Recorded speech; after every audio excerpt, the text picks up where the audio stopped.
તો મિત્રો આજે થઈ ગઈ છે ગણેશ ચતુર્થી, એટલે આજ તો વેલા વેલા નાઈને તૈયાર થઈ ગયા હતા, અને હારો હારે મારી સુહાની બેન તૈયાર થઈ ગયા હતા, અને પાછા શિવાંશભાઈ કુતરી પહેરીને તૈયાર થઈ ગયા હતા.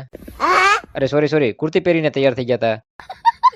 અને મારા મેડમ તો અમારી પેલાના તૈયાર થઈને આટા મારતા હતા, અને હવે બનાવવાના છે લાડવા. એટલે મેડમે કાથરૂટમાં લીધું પાણી, અને એમાં નાખ્યું મોણ દેવા માટે તેલ, અને પછી સાડ્યો ભાખરીનો લોટ, ને પછી બાંધી વાળ્યો પીંડો. પછી મેડમ ભાઈ ગયા સુલો જગવા. ત્યાં સુધીમાં હું અને સુહાની બેસી ગયા કાજુ બદામ સુધારવા. સુહાનીએ સુધાર્યા કાજુ અને મેં સુધારી બદામ. ત્યાં તો મેડમે લોટના મોટા મોટા લોયા કરી વાળ્યા તૈયાર, અને બનાવવા મળી ભાખરી. પછી ઈ ભાખરી લઈને વહી આવ્યો હું ઓસરીમાં, અને પાડોશી પાસેથી માંગેલી સાયણી નાખી ઊંધી, અને કરી નાખ્યું ભાખરીનું સુરમું, અને પછી ભાંગી નાખ્યો થોડો ગોળ, અને તવીમાં નાખીને ચડાવ્યું સુલે, અને એમાં એક આખી બાવણી નાખીને ઘીનું રબડું કર્યું તૈયાર, અને એને નાખ્યું સુરમાની અંદર. અને પછી અમારે સોહાની બેન એમાં નાખ્યું 10 કિલો ટોપરું, 10 કિલો કાજુ, અને 10 કિલો બદામ, અને 5 કિલો દ્રાક્ષ.